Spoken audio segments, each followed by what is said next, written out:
அன்பு வணக்கங்கள். இன்னைக்கு நம்ம இகரம் தமிழ் வகுப்புல நம்ம அடுத்த பாடம், அதாவது 13வது பாடம் அதுல இருந்து பார்க்க போறோம். சரிங்களா? அதுவும் பார்த்து படித்தல் தான். நல்லா புரிஞ்சுக்கிட்டு படிக்கணும். புரிஞ்சுக்கிட்டு பார்த்து படிக்கணும். அதனாலதான் ஆன்ட்டி இவ்வளவு எக்ஸ்பிளனேஷன் உங்களுக்கு கொடுக்குறேன். சரிங்களா? இப்ப இந்த 13வது பாடத்துல நம்ம பார்க்க போறது என்னன்னா சித்தன்ன வாசல். சித்தன்ன வாசல். சரிங்களா? இந்த இடத்துக்கு பேர் என்னன்னா சித்தன்ன வாசல். சரிங்களா? இந்த இடத்துக்கு அப்படி என்ன சிறப்பு இருக்கு அப்படின்றதுதான் நம்ம இந்த பாடப்பகுதியில பார்க்க போறோம். இப்ப இது ஒரு கடித வடிவுல இந்த பாடப்பகுதி இருக்கு. சரிங்களா? இதுல யார் யாருக்கு கடிதம் எழுதுறாங்க அப்படின்னா, கலை அப்படின்றவங்க தன்னுடைய தோழி செல்விக்கு இந்த கடிதத்தை எழுதுறாங்க. கலை அப்படின்றவங்க எங்க இருக்கிறாங்கன்னா இங்கிலாந்து நாட்டுல இருக்காங்க. இங்கிலாந்து நாட்டுல இது அவங்களுடைய அட்ரஸ், முகவரி இதுல கொடுத்திருக்காங்க. அவங்க செல்வின்ற தன்னுடைய தோழிக்கு இந்த கடிதத்தை எழுதுறாங்க.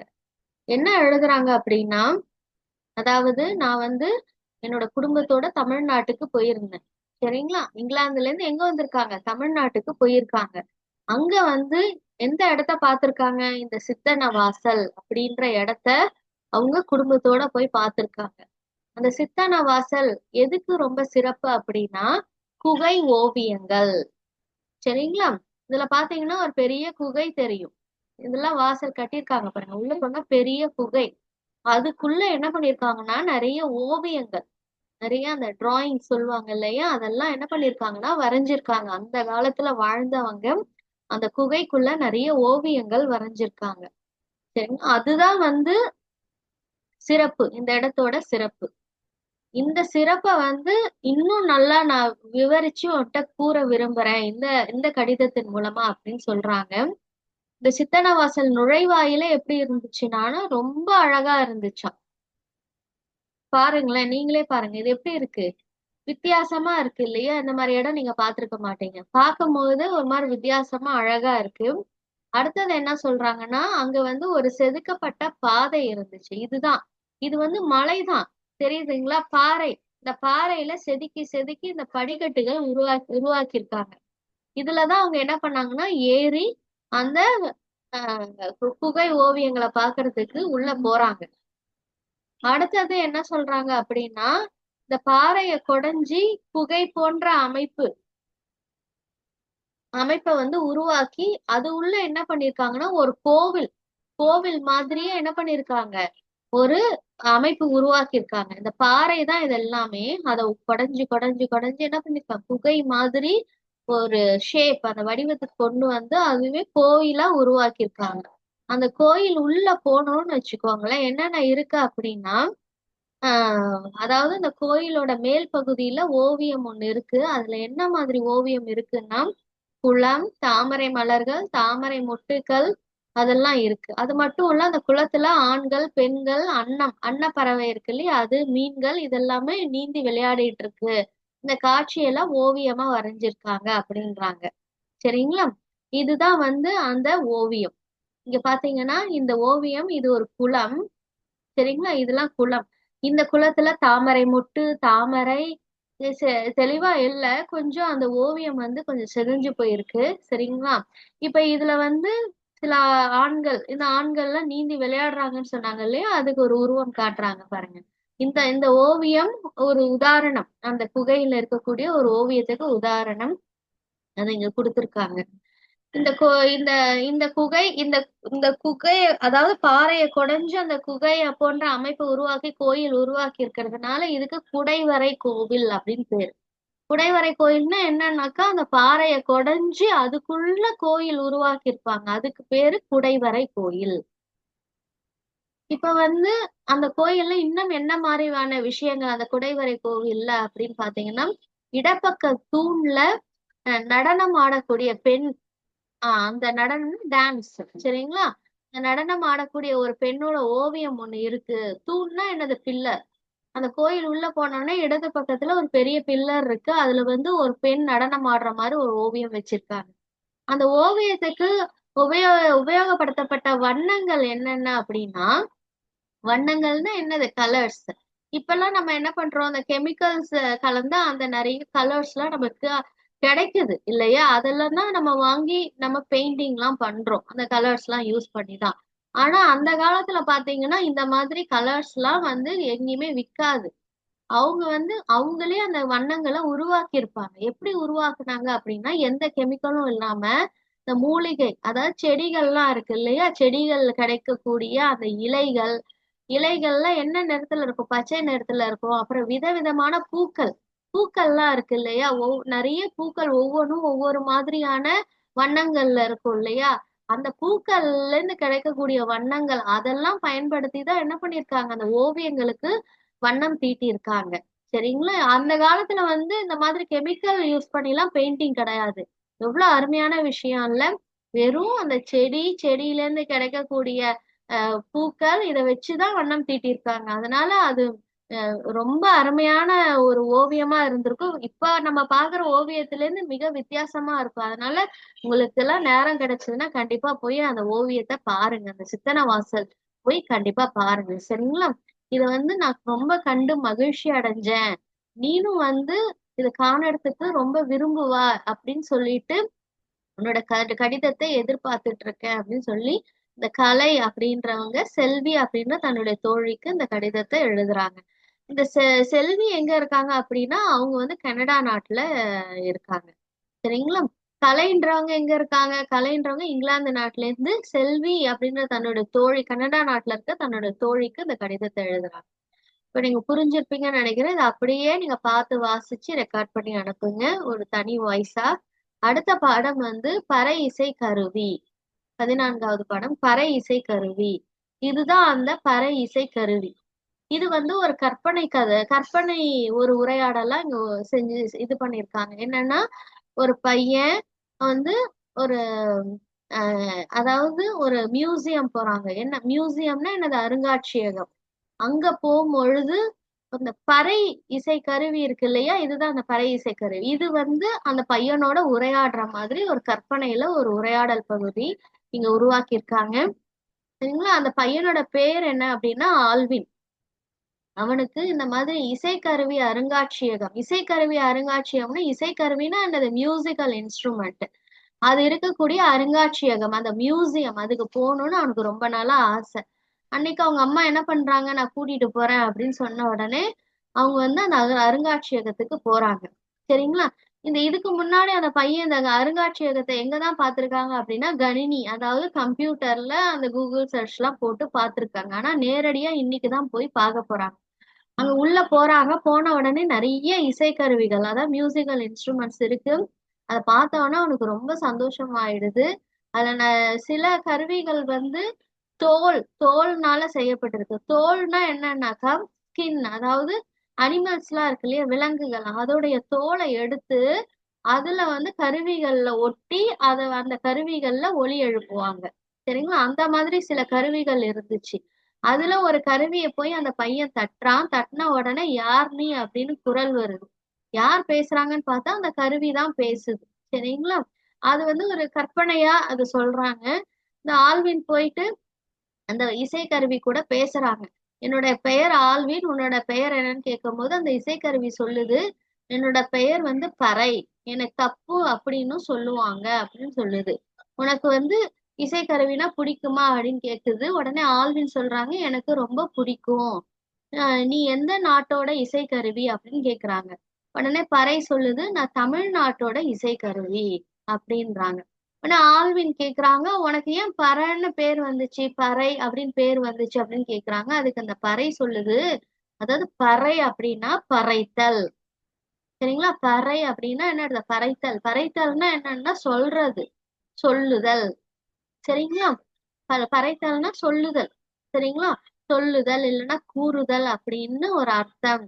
ஏன் அப்படி எனக்கு அது ஏன் அந்த மாதிரி பெயர் வந்துச்சு அப்படின்னா, ஏதாவது ஒரு அந்த காலத்துல எல்லாம் இப்பதான் பாத்தீங்கன்னா நமக்கு வந்து நியூஸ் பேப்பர், அடுத்தது வந்து ரேடியோ, டெலிவிஷன், இதெல்லாம் இப்பதான் நிறைய விஷயங்கள் இருக்கு. கம்ப்யூட்டர், யூடியூப், இதெல்லாம் இப்பதான் நமக்கு. சரிங்களா? போனு, இதெல்லாம் இப்பதான். அந்த காலத்துல எதுவுமே கிடையாது. அப்ப அந்த காலத்துல மக்களுக்கு போய் ஒரு விஷயத்த ஒரு செய்திய குடுக்கணும், ஒரு மெசேஜ் குடுக்கணும் அப்படின்னா, தெரிவிக்கணும் அப்படின்னா, இந்த கருவியை தான் வந்து இசைச்சு மக்களெல்லாம் ஒரு ஒரு இடத்துல கூப்பிட்டு அவங்களுக்கு அந்த விழிப்புணர்வை ஏற்படுத்தி இந்த செய்தியை கொடுப்பாங்க. சரிங்களா? அதனால அந்த செய்தியை பறைக்கிறதுனால அதுக்கு பறை. இந்த செய்தியை சொல்றதுனால அதுக்கு பறை அப்படின்னு பேரு. சரிங்களா? உடனே ஆல்வின் வந்து உன்னை எப்படி செய்யறாங்க, நீ எப்படி உருவாகுற, அதாவது அந்த பறை இசை கருவி எப்படி உருவாக்குறாங்கன்னு கேக்குறாங்க. அதுக்கு பறை சொல்லுது, என்னை வந்து வேப்ப மர பலகை, அதாவது வேப்ப மரம் இருக்கு இல்லையா, அந்த மரத்துல இருந்து வந்து அந்த அந்த மரத்துல இருந்து என்ன பண்றாங்கன்னா ஒரு வட்ட வடிவமான ஒரு பலகை மாதிரி செய்யறாங்க. செஞ்சு என்ன பண்றாங்கன்னா அந்த அனிமல்ஸ், அதான் சொன்னால விலங்கோட தோல், அத வந்து எடுத்து அத வந்து இறுக்கமா அதுல வந்து கட்டி அத வந்து என்ன பண்ணுவாங்கன்னா அந்த சட்டத்து மேல நல்லா ஒட்டுவாங்க.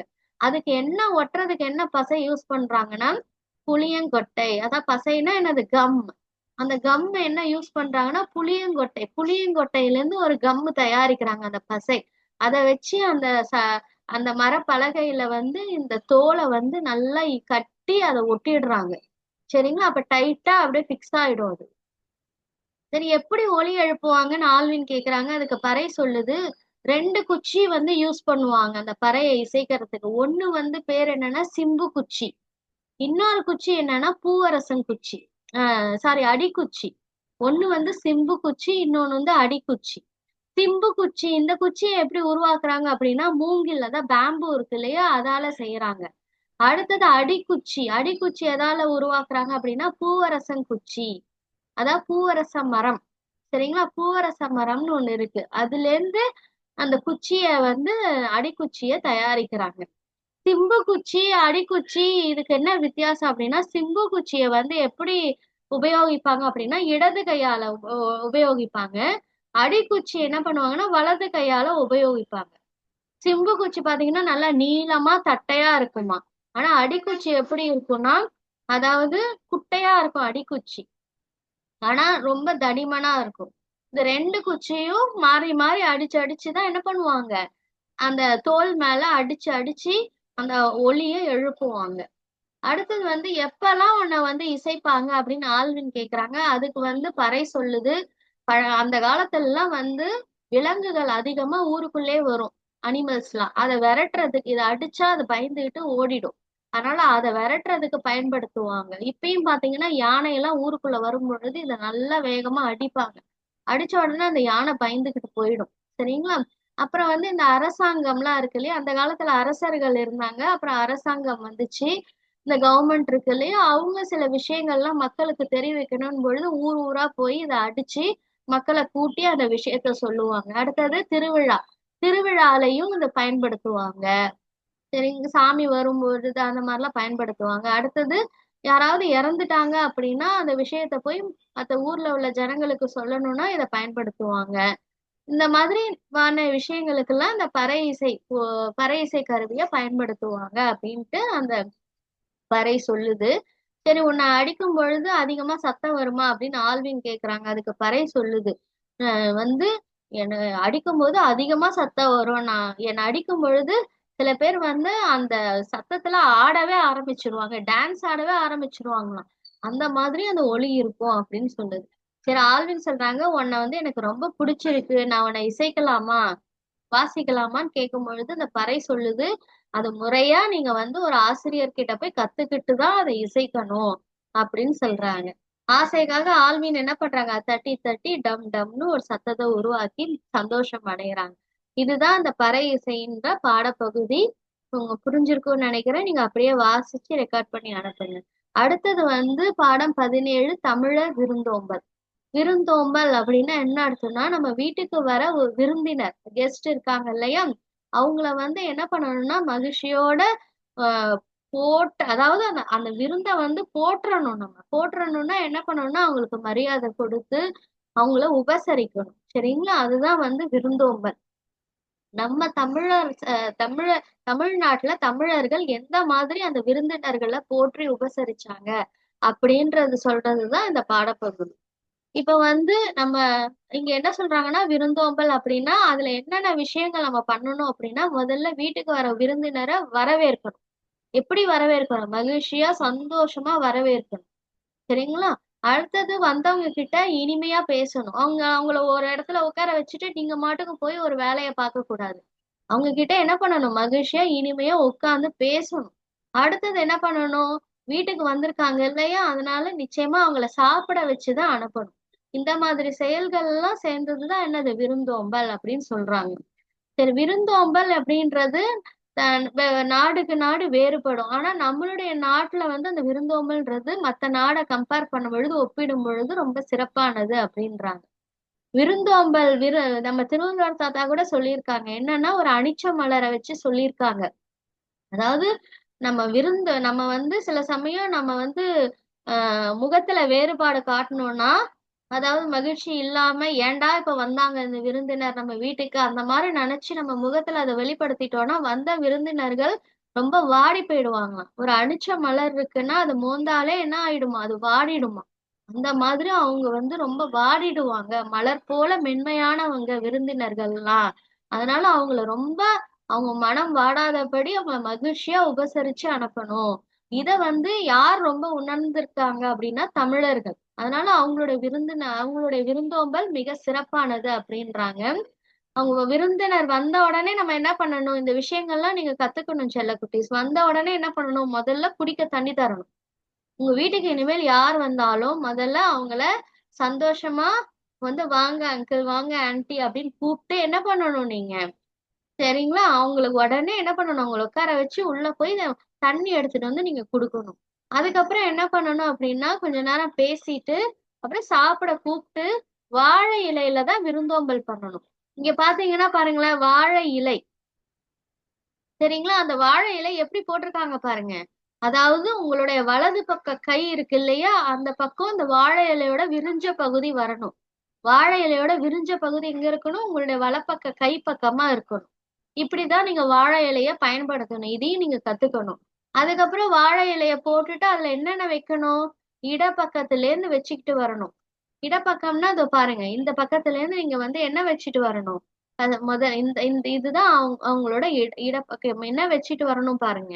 அதாவது உப்பு, அடுத்தது இனிப்பு, கூட்டு, பொரியல், வறுவல், அப்பளம். இந்த முறையில தான் பரிமாறணும் அப்படின்றாங்க. அது ஒரு ஒரு முறை வச்சிருக்காங்க. அதுக்கப்புறம் நீங்க வந்து இதெல்லாம் மேல் பகுதி. இந்த இடத்துலதான் இதெல்லாம் நீங்க வைக்கணும். அடுத்தது என்ன பண்ணணும்?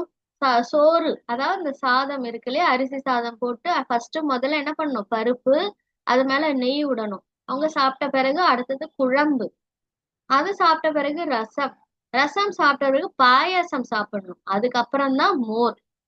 சரிங்களா? இந்த வரிசை முறையில தான் என்ன பண்ணணும்? நீங்க பரிமாறணும். அவங்க சாப்பிட்ட உடனே உணவு உண்ட உடனே என்ன பண்ணணும்? கை கழுவ தண்ணி கொடுத்து உதவி பண்ணணும். அதுக்கப்புறம் வெற்றிலை பாக்கு, சுண்ணாம்பு. சரிங்களா? இந்த காலத்துல அதை பயன்படுத்துறது இல்ல நிறைய பேரு. ஆனா இது ஒரு நல்ல விஷயம். செரிமானத்துக்கு ரொம்ப உதவும். அதனால அந்த காலத்துல சாப்பிட்ட உடனே இந்த வெற்றிலை பாக்கு, சுண்ணாம்பு தடவி வந்த விருந்தினருக்கு கொடுப்பாங்க. சரிங்களா? அதனால இது வந்து முடிஞ்சா இதையும் நம்ம பயன்படுத்தணும் இப்பயும். அடுத்தது இது வந்து அதுக்கப்புறம் திரும்ப கொஞ்ச நேரம் அவங்கள பேசி நல்லபடியா வழி அனுப்பணும். வழி அனுப்பக்குள்ள கூட போயிட்டு வாங்க அப்படின்னு சொல்லி வீட்டுக்குள்ள இருக்க கூடாதாம். வாசல் அந்த கேட்டு வரைக்கும் நம்ம வந்து என்ன பண்ணணும்? அவங்கள நல்லபடியா நம்ம வழி அனுப்பணும். அவங்க அப்பதான் என்ன பண்ணுவாங்க? மகிழ்ச்சியோட அந்த மாதிரி அவங்க மகிழ்ச்சியோட போனாங்கன்னா கடவுள் நம்மள நல்லபடியா ஆசிர்வதிப்பாங்க அப்படின்றது ஒரு மரபு. சரிங்களா? இதுதான் இந்த பாடப்பகுதியில நம்ம விருந்தோம்பல் பகுதியில இன்னைக்கு கத்துக்கிட்டோம். சரி, இன்னைக்கு 3 பாடப்பகுதி நம்ம பார்த்திருக்கோம். 3 பாடப்பகுதியும் நல்லா நீங்க வந்து என்ன பண்ணணும்? வாசிச்சு ரெக்கார்ட் பண்ணி அனுப்புங்க. சரிங்களா? நிச்சயமா ஒரு நாளைக்கு ஒரு பாடப்பகுதி கண்டிப்பா வாசிச்சு அனுப்புங்க. தேங்க்யூ.